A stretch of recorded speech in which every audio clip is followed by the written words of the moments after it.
আউযু বিল্লাহি মিনাশ শাইতানির রাজিম। বিসমিল্লাহির রহমানির রহিম। সম্মানিত দর্শক, এই দোয়াটি আপনারা যদি সকাল, সন্ধ্যা, ফজর ও মাগরিবের নামাজের পরে 7 বার করে পাঠ করে থাকেন, তাহলে অধিক কল্যাণ পাবেন।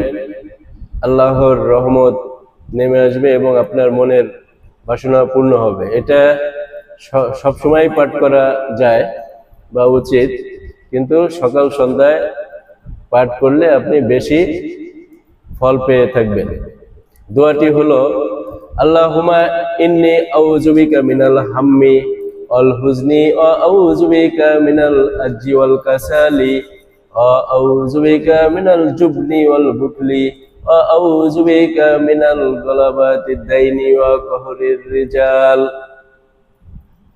হে আল্লাহ,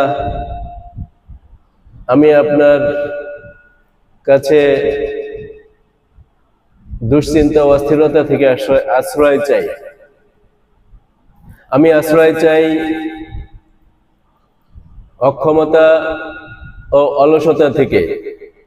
আমি আপনার কাছে আশ্রয় চাই ভীরুতা ও কার্পণ্য থেকে। আমি আপনার কাছে আশ্রয় চাই